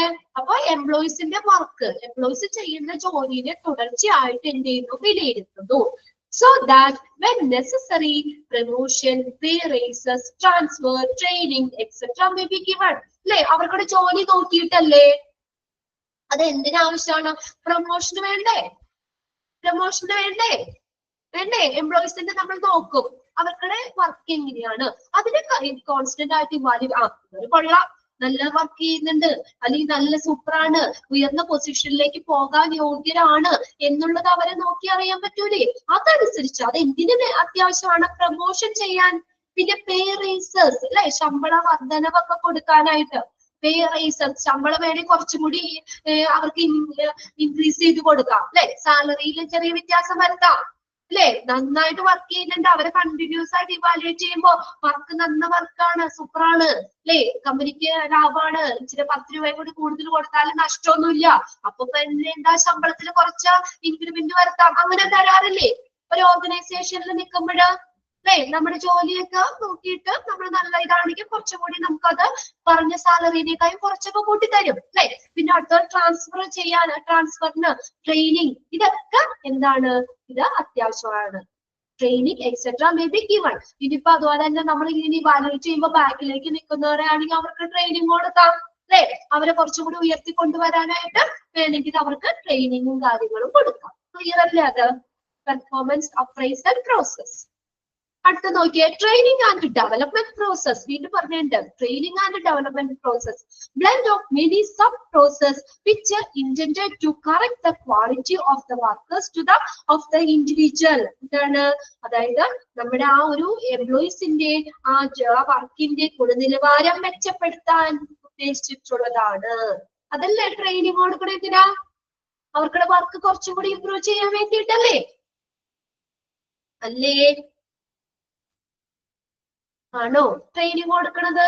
ഇപ്പൊ എന്താ, അവര് ചിലപ്പോ നമ്മൾ നോക്കുമ്പോൾ അവര് കുറച്ച് ബാക്കിലാണ്, അവർക്ക് സ്പീഡ് ഇല്ല, അല്ലെങ്കിൽ അവര് കറക്റ്റ് അല്ല. അങ്ങനെയാകുമ്പോ എന്ത് ചെയ്യാം? അവർക്ക് വേണമെങ്കിൽ ഒരാഴ്ച ട്രെയിനിങ് കൊടുക്കാം. എന്നിട്ട് വീണ്ടും അവർക്ക് ആ ജോലിയിലേക്ക് നിർത്തുമ്പോൾ അവർക്ക് കുറച്ചും കൂടി അവിടെ പെർഫോമൻസ് കൂടാൻ പറ്റൂലേ ആ ട്രെയിനിങ് കഴിഞ്ഞിട്ട് ചെല്ലുമ്പോൾ അല്ലെ? അങ്ങനെ വേണ്ടി ട്രെയിനിങ്ങിനും ഡെവലപ്മെന്റിനും വേണ്ടിയിട്ട് കണ്ടോ, ട്രെയിനിങ് ഡെവലപ്മെന്റ് പ്രോസസ് ഉണ്ട്. ട്രെയിനിങ് ആൻഡ് ഡെവലപ്മെന്റ് പ്രോസസ് ഉണ്ട്. ഇതിന് വേണ്ടിയിട്ടാണ് അത് ഓരോ ഈ സ്റ്റാഫിന്റെയും പേഴ്സണൽസിന്റെയും അല്ലെ ആ ജോലിയുടെ ഗുണനിലവാരം മെച്ചപ്പെടുത്താൻ വേണ്ടിയിട്ട്. എന്ത് ചെയ്ത? Blend of many sub process which intended to correct the quality of workers of the individual. അല്ലെ? അവരുടെ ക്വാളിറ്റി, വർക്കിന്റെ ക്വാളിറ്റി മെച്ചപ്പെടുത്താൻ. ഓക്കെ, അടുത്ത നോക്കിയ കോമ്പൻസേഷൻ ആൻഡ് റിവാർഡ് പ്രോസസ്. അടുത്ത നോക്കിയ ഒരു ഇതാണ് കോമ്പൻസേഷൻ ആൻഡ് റിവാർഡ് പ്രോസസ്. നഷ്ടപരിഹാരം, അതുപോലെ തന്നെ റിവാർഡ്, എന്തെങ്കിലും പ്രതിഫല പ്രക്രിയകള് അങ്ങനെ വേണം. ഓക്കെ, കോമ്പൻസേഷൻ കൊടുക്കാം. Determine the mechanism and form for giving financial and non financial rewards.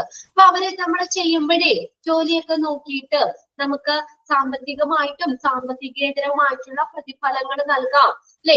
എന്തെങ്കിലും നമുക്ക് എന്താ കോമ്പൻസേഷൻ എന്ന് പറഞ്ഞു കഴിഞ്ഞാൽ അതാ എന്താ പറയാ, ഒരു നഷ്ടപരിഹാരം എന്നുള്ളത്. എന്തെങ്കിലും ഇതുണ്ടെങ്കിൽ നമുക്ക് അതിന് നഷ്ടപരിഹാരം എന്തെങ്കിലുമൊക്കെ സംഭവിക്കുകയോ അറിയിക്കുകയാണെങ്കിൽ അതിനൊക്കെ ഒരു കോമ്പൻസേഷൻ കൊടുക്കാം, അല്ലെ? അതിന് അവർക്ക് ആ ഒരു ഇപ്പൊ നമുക്ക് എന്താ പറയാ, എക്സാമ്പിൾ ആയിട്ട് ഇപ്പൊ എന്തെങ്കിലും നമുക്ക് ഒരു ദിവസത്തെ അല്ലെങ്കിൽ എന്തെങ്കിലും ഒരു വർക്കിലും തന്നെ എന്തെങ്കിലും ഒരു ഇത് വരികയാണെങ്കിൽ അതിന്റെ കോമ്പൻസേഷൻ ആയിട്ട് നമുക്ക് പൈസയായിട്ട് എന്തെങ്കിലും കോമ്പൻസേഷൻ കൊടുക്കാം. അല്ലെങ്കിൽ ഇതൊക്കെ റിവാർഡ് പ്രോസസ്, എന്തെങ്കിലും റിവാർഡ് കൊടുക്കാം, പ്രോത്സാഹനങ്ങൾ കൊടുക്കാം. അതും ഇതുപോലെ ഫിനാൻഷ്യലോ നോൺ ഫിനാൻഷ്യലോ കൊടുക്കാം. ഇപ്പൊ കമ്പനി നല്ല പ്രോഗ്രസ് ആണ്, ആ എംപ്ലോയി നല്ല വർക്ക് ചെയ്യുന്നുണ്ട്, അവർക്ക് എന്തെങ്കിലും റിവാർഡ് ആയിട്ട് കൊടുക്കാം, പൈസയായിട്ട് വേണമെങ്കിൽ കുറച്ച് വേണമെങ്കിൽ കൊടുക്കാം. അല്ലെങ്കിൽ നോൺ ഫിനാൻഷ്യൽ, ഇപ്പൊ ടൂറൊക്കെ നമ്മൾ കമ്പനിന്നൊക്കെ പറയല്ലേ, അങ്ങനെയൊക്കെ അല്ലേ? ഒരു ബെനിഫിറ്റ് ഇതുപോലെ തന്നെ എല്ലാ വർഷവും കമ്പനിയിൽ നിന്ന് ചിലപ്പോൾ ടൂർ കൊണ്ടുപോകാം. അല്ലെങ്കിൽ അവർക്കിടെ ഇതിന്റെ ഭാഗമായിട്ട് എന്തെങ്കിലും മിഷൻസ് സാധനങ്ങൾ കൊടുക്കാം, എല്ലാ എംപ്ലോയീസിനും വേണമെങ്കിൽ അങ്ങനെയൊക്കെ കൊടുക്കാം. ഓക്കെ, അപ്പൊ അവർക്കിടെ ജോലിനെ ഡിപ്പെൻഡ് ചെയ്ത് കോമ്പൻസേഷനോ അല്ലെങ്കിൽ റിവാർഡോ കാര്യങ്ങളൊക്കെ കൊടുക്കാം. Giving financial and non financial reward, സാമ്പത്തികമായിട്ടും അല്ലെങ്കിൽ സാമ്പത്തികേതരവുമായിട്ടുള്ള പ്രതിഫലങ്ങൾ കൊടുക്കുന്ന സംവിധാനം. അതാണ്. അടുത്ത നോക്കിയേ, collective bargaining process. Collective bargaining process, കൂട്ടായ വിലപേശൽ, ബാർഗെയിൻ ചെയ്യുക, വിലപേശുക എന്നുള്ളത്. നോക്കിയേ, process that decide the relationship between the union and the employer regarding wages, benefits, hours and working condition etc. എന്തൊക്കെയാന്ന് നോക്കിയാ അവിടെ എന്തൊക്കെ തമ്മിലുള്ളതാണ്? Process that decide the relationship between the union and employer. യൂണിയനും എംപ്ലോയറും തമ്മില് റിഗാർഡിംഗ് വേജസ്, സാലറി സംബന്ധിച്ച്, അല്ലേ? മിക്ക ഇത് സ്ഥാപനത്തിലും ഇപ്പൊ അല്ല, നമ്മൾ അതിനകത്ത് എന്താ പറയാ, യൂണിയനില്ലേ? ഇപ്പൊ എന്താ പറയാ, കുറെ എംപ്ലോയീസിനെ കുറിച്ച് അവരൊരു യൂണിയനാണ്. അപ്പൊ എന്തെങ്കിലും കാര്യങ്ങൾ ഇപ്പൊ നമുക്ക് നടത്തണമെങ്കിൽ നേരിട്ട് പോയി മാനേജ്മെന്റിനോട് പറയാതെ ആ യൂണിയൻ മുഖ്യാന്തരമായിരിക്കും പറയുന്നത്. യൂണിയൻ കേട്ടിട്ടില്ലേ? ഒരു യൂണിയൻ, അല്ലേ? അപ്പൊ ഒരു സെറ്റ് എംപ്ലോയീസ് ഒരു യൂണിയൻ, ഇനി വേറെ സെറ്റ് വേറെ യൂണിയൻ. അപ്പൊ അവർക്കുടെ ആവശ്യങ്ങളൊക്കെ നടത്തണമെങ്കിൽ ആ യൂണിയനിലാ പറയുന്നത്. ആ യൂണിയൻ മുഖ്യാന്തരമായിട്ടാണ് എന്ത് ചെയ്യുന്നത്, അത് സാധിച്ചു കൊടുക്കുന്നത്. അല്ലെങ്കിൽ അവരത് അറിയിക്കും, എന്നിട്ട് ആ യൂണിയനിൽ പറഞ്ഞിട്ടാണ് ഇങ്ങനെ ഓരോ കാര്യങ്ങൾ ചെയ്യുന്നത്. ഡയറക്റ്റ് ഇതല്ല പറഞ്ഞേക്കണേ. അപ്പൊ ഏതൊക്കെയാ അവർക്കുടെ വേതനം, അല്ലെ? വേജസ്, കൂലി, ബെനിഫിറ്റ്സ്, അവർക്കുടെ ആനുകൂല്യങ്ങള്, അതുപോലെ തന്നെ അവേഴ്സ്, വർക്കിംഗ് അവേഴ്സ്, പിന്നെ അതിന്റെ വർക്കിംഗ് കണ്ടീഷൻ, ജോലി സാഹചര്യങ്ങള് മുതലായവയുമായി ബന്ധപ്പെട്ടിട്ട് ആര് യൂണിയനും എംപ്ലോയറും തമ്മിലുള്ള ആ ഒരു ബന്ധം തീരുമാനിക്കുന്ന പ്രക്രിയ. Process that decide the relationship between the union and employer. അതാണ്. അപ്പൊ അതായത് യൂണിയനും എംപ്ലോയറും, തൊഴിലുടമ അല്ലാതെ എംപ്ലോയിയെ നേരിട്ട് ചെയ്യണമെന്നില്ല. ആരൊക്കെ തമ്മിലുള്ള റിലേഷനാ? യൂണിയനും എംപ്ലോയറും തമ്മിലുള്ള റിലേഷൻഷിപ്പ് ആണ് കളക്റ്റീവ് ബാർഗെയിനിങ് പ്രോസസ് എന്ന് പറയുന്നത്. അതൊന്ന് underline ചെയ്തോട്ടോ. Dash is the process that decide the relationship between the union and the employer. Regarding എന്തിനെ സംബന്ധിച്ച്, അവരുടെ കൂലിനെ വേജസ്, അല്ലെ? വേതനത്തെ സംബന്ധിച്ച്, അല്ലെങ്കിൽ അവർക്ക് ഉണ്ടാകുന്ന ബെനിഫിറ്റ്സുകൾ, അല്ലെ? ആനുകൂല്യങ്ങൾ, ഇന്ന ആനുകൂല്യങ്ങൾ ഇപ്പൊ യൂണിയനിൽ പറഞ്ഞിട്ട് അപ്പൊ ഇവർക്ക് ഇന്ന ആനുകൂല്യങ്ങൾ വേണം. അപ്പൊ അവരും എംപ്ലോയറും തമ്മിലുള്ള ആ ഒരു ബാർഗെയിനിങ്, ഒരു ഇത് എന്താ പറയാ, ഒരു മീറ്റിംഗോ അല്ലെങ്കിൽ അങ്ങനെയുള്ള കാര്യങ്ങൾ വന്നിട്ട് ആ യൂണിയനിൽ അത് എന്ത് ചെയ്യുന്നു, അംഗീകരിക്കുന്നു. അപ്പൊ ആ തൊഴിലാളികൾക്ക് ആ ആനുകൂല്യം കിട്ടും. ക്ലിയർ അല്ലേ അത്? ക്ലിയർ അല്ലേ അത്? വേജസ്, അവർക്കുടെ കൂലിയുമായി ബന്ധപ്പെട്ട്, അവർക്കുടെ എന്താ പറയാ ആനുകൂല്യങ്ങളുമായി ബന്ധപ്പെട്ട്, ഇനി വർക്കിംഗ് അവേഴ്സുമായിട്ട് ബന്ധപ്പെട്ട്, അല്ലെ? അതുപോലെ and working conditions, hours and working condition, ഇതുമായിട്ടൊക്കെ ബന്ധപ്പെട്ടുള്ള യൂണിയനും എംപ്ലോയറും തമ്മിലുള്ള ആ എന്താണ് റിലേഷൻഷിപ്പ്, എന്താ decide the relationship between the between the union and employer. അപ്പൊ അതിനകത്താണ് അവർ തമ്മിലുള്ള ആ ഒരു മീറ്റിങ്ങോ അങ്ങനെയുള്ള കാര്യത്തിലാണ് അതിനൊരു തീരുമാനം എടുക്കുന്നത് അല്ലെ. ആ തീരുമാനം എടുത്തു കഴിയുമ്പോൾ അത് എംപ്ലോയീസിന് എന്താവും, അത് ഇപ്പൊ കൂലി കൂട്ടണം എന്നുള്ളൊരു ആവശ്യമാണ് പറയുന്നത്. അപ്പൊ അത് ആര് യൂണിയനും എംപ്ലോയറും തമ്മിലുള്ള അത് ചർച്ചകൾ നടത്തി അത് യൂണിയനിൽ ഇതായിട്ട് തീരുമാനം എടുക്കുമ്പോൾ എന്താണ്, ഓൾറെഡി ആ യൂണിയനിൽ അത് അംഗീകരിച്ചു കഴിഞ്ഞാൽ അതിന്റെ ബെനിഫിറ്റ് ആർക്ക് കിട്ടും, ആ എംപ്ലോയീസിന് കിട്ടും. എംപ്ലോയിക്ക് ആ തൊഴിലാളികൾക്ക് ആ സാലറിയിൽ എന്തെങ്കിലും ഇംപ്ലിമെന്റ് വരുത്തണം എന്നൊരു ആവശ്യമാണെങ്കിൽ അത് നടപ്പാക്കി കഴിയുമ്പോൾ യൂണിയനിൽ അത് ഇതാക്കി കഴിയുമ്പോൾ എന്ത് കിട്ടുന്നു, അവർക്ക് ആ സാലറി കൂട്ടിക്കിട്ടും. ക്ലിയർ അല്ലേ? ഓക്കെ അല്ലേ? ഒരു കുഞ്ഞു കാര്യം കൂടി പറഞ്ഞേക്കാം കേട്ടോ. പേഴ്സണൽ പോളിസി എന്താണ്? Personnel policy. അപ്പൊ ഏതാ പേഴ്സണൽ എന്ന് പറഞ്ഞ ആരാണ്? തൊഴിലാളികളാണ് അല്ലെ. തൊഴിലാളികളുമായി ബന്ധപ്പെട്ടുള്ള വരുന്നതാണ് policy. Is a preplanned course of action that establish a guide to work towards acceptable outcome and objectives. Underline ചെയ്തോട്ടോ, വളരെ ഇമ്പോർട്ടന്റ് ആണ്, എക്സാമിന് ചോദിക്കാണ്ട്. Dash is a preplanned course of action that establishes a guide to work towards the acceptable outcome and objective. എന്താണ് acceptable എന്ന് വെച്ചാൽ സ്വീകാര്യമായിട്ടുള്ള ഒരു ഫലങ്ങളെയും ലക്ഷ്യങ്ങളും നേടുന്നതിന് വേണ്ടി പ്രവർത്തിക്കുന്ന ഒരു മാർഗനിർദ്ദേശം, ഗൈഡ് ലൈൻസ് സ്ഥാപിക്കുന്ന ഒരു മുൻകൂട്ടി ആസൂത്രണം ചെയ്ത പദ്ധതിയാണ് പേഴ്സണൽ പോളിസി എന്ന് പറയുന്നത്. Pre planned course of action അതാണ് എന്താ, ഒരു മുൻകൂട്ടി ആസൂത്രണം ചെയ്തിട്ടുള്ള ഒരു പ്രവർത്തന പദ്ധതി. എന്തിനു വേണ്ടിയാന്ന് നോക്കിയേ, മുൻകൂട്ടി ആസൂത്രണം ചെയ്തിട്ടുള്ള ഒരു പ്രവർത്തന പദ്ധതിയാണ് പേഴ്സണൽ പോളിസി. അത് മുൻകൂട്ടി ആസൂത്രണം ചെയ്തേക്കുന്ന ഒരു നയങ്ങള്, തൊഴിലാളികളുമായി ബന്ധപ്പെട്ടുള്ള പോളിസി അതെന്താ, പ്രീ പ്ലാൻഡ് ആണ് അല്ലെ. അതായത് മുൻകൂട്ടി ആസൂത്രണം ചെയ്തേക്കുന്ന എന്തിനു വേണ്ടിയാ, സ്വീകാര്യമായിട്ടുള്ള ഔട്ട്കം ഫലങ്ങള്, അതുപോലെ തന്നെ ലക്ഷ്യങ്ങള് നേടുന്നതിനായിട്ടുള്ള ഒരു പ്രവർത്തിക്കുന്നതിന് വേണ്ടിയിട്ടുള്ള ഒരു മാർഗനിർദ്ദേശം. അപ്പൊ അതിനകത്ത് എംപ്ലോയീസിന്റെ ഇതുമായിട്ട് ബന്ധപ്പെട്ട എന്താ, ഒരു ഗൈഡ് ലൈൻസ്, ഒരു മാർഗനിർദ്ദേശം ഉണ്ടാവും. ആ പോളിസി അനുസരിച്ചായിരിക്കും കാര്യങ്ങൾ ചെയ്യുന്നത്. അടുത്ത സെന്റൻസ് പറയുമ്പോൾ ഒന്നുകൂടി ക്ലിയർ ആവും. Okay, personnel policies are the rules. എന്താണ് പേഴ്സണൽ പോളിസി എന്ന് പറയുന്നത്? റൂളാണ്. That control how to deal with a human resource or personnel related situation. ഇപ്പൊ ക്ലിയർ അല്ലേ? എന്താ പറഞ്ഞേക്കുന്നേ, എങ്ങനെ നമ്മൾ ഡീൽ ചെയ്യാം ഹ്യൂമൻ റിസോഴ്സിനെ അല്ലെങ്കിൽ അവിടുത്തെ പേഴ്സണൽ അവിടുത്തെ സ്റ്റാഫുകളെ അതുമായി ബന്ധപ്പെട്ടുള്ള ആ ഒരു സിറ്റുവേഷൻ റിലേറ്റഡ് സിറ്റുവേഷനിൽ എങ്ങനെ അവരെ ഡീൽ ചെയ്യാം, അതിനെങ്ങനെ കൺട്രോൾ ചെയ്യാം, എങ്ങനെ കൈകാര്യം ചെയ്യുമെന്ന് നിയന്ത്രിക്കുന്ന നിയമങ്ങളാണ് പേഴ്സണൽ പോളിസി. ആരെ? ഹ്യൂമൻ റിസോഴ്സിനെ. അതൊന്ന് അണ്ടർലൈൻ ചെയ്തേ. ഹ്യൂമൻ റിസോഴ്സിനെ എങ്ങനെ നമ്മൾ കൈകാര്യം ചെയ്യണമെന്ന് നിയന്ത്രിക്കുന്ന നിയമങ്ങളാണ് പേഴ്സണൽ പോളിസി. ഒന്ന് നോട്ട് ചെയ്തോട്ട്.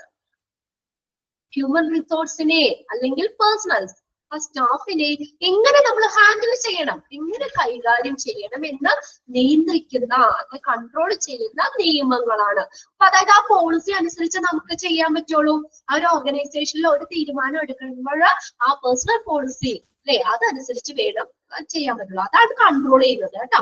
എങ്ങനെ നമ്മൾ അത് ഉപയോഗിക്കണം, ഹ്യൂമൻ റിസോഴ്സിനെ എങ്ങനെ കൈകാര്യം ചെയ്യണമെന്ന് നിയന്ത്രിക്കുന്ന നിയമങ്ങള്, അതാണ് പേഴ്സണൽ പോളിസി. ക്ലിയർ ആയോ? ആ രണ്ട് സെന്റൻസും ആയിട്ട് അത് എന്താണ്, വാട്ട് ഈസ് പേഴ്സണൽ പോളിസി എന്ന് ചോദിക്കുമല്ലോ. അപ്പൊ ആ സെന്റൻസ് അവിടെ തരും, അവിടെ ഡാഷ് ഇട്ട് തരും. അപ്പൊ നിങ്ങൾ അവിടെ എന്താണ് പേഴ്സണൽ പോളിസി ആണെന്ന് മനസ്സിലാക്കി വെക്കുക. Pre planned action course of action അത്രയും കണ്ടറിയാൻ പാടില്ലേ? Pre planned course of action മുൻകൂട്ടി നിശ്ചയിച്ച പ്രവർത്തനമാണ്. എന്തിനാണ്? അതായത് ആ ഒരു എംപ്ലോയീസിനെ ആയിട്ട് ബന്ധപ്പെട്ട് അതായത് പറഞ്ഞേക്കുന്നത് is a rule that control how to deal with the human resource or personnel related situation. Clear ആയില്ലേ? ആ ഒരു സിറ്റുവേഷനിലെ ഹ്യൂമൻ റിസോഴ്സ് നമുക്ക് തോന്നിയ രീതിയിൽ ചെയ്യാൻ പറ്റൂല. എന്തനുസരിച്ച് വേണം? ആ ഒരു പേഴ്സണൽ പോളിസി ഫോളോ ചെയ്യണം. ഓക്കെ, അടുത്ത ക്ലാസ്സിൽ ഒന്നുകൂടി നോക്കാം കേട്ടോ. എന്തായാലും ആ രണ്ട് സെന്റൻസ് ഒന്ന് നോട്ട് ചെയ്തോ, അവിടെ ഒന്ന് അണ്ടർലൈൻ ചെയ്ത് വെച്ചോ. ഡാഷ് ഇട്ട് തന്നെ ചോദിക്കാം. രണ്ട് സെന്റൻസ് മാറി മാറി ചോദിക്കാറുണ്ട് കേട്ടോ. ഡാഷ് ആ റൂൾസ് എന്ന് പറയുന്നത് അങ്ങനെ ചോദിക്കാം. Dash is a preplanned course of എന്ന് പറയുന്നത് ആ സെന്റൻസും അതുപോലെ ചോദിക്കാം. ബൈഹാർട്ട് ചെയ്യണ്ട നിങ്ങള്. അത് ആരാണ് സെന്റൻസ് കണ്ടു കഴിഞ്ഞാൽ എന്താണെന്നുള്ളത് മനസ്സിലാക്കി വെക്കുക. ഓക്കെ, ബാക്കി നമുക്ക് അടുത്ത ക്ലാസ്സിൽ നോക്കാം കേട്ടോ. നെക്സ്റ്റ് നാളെ ഉണ്ടല്ലോ. Okay, by.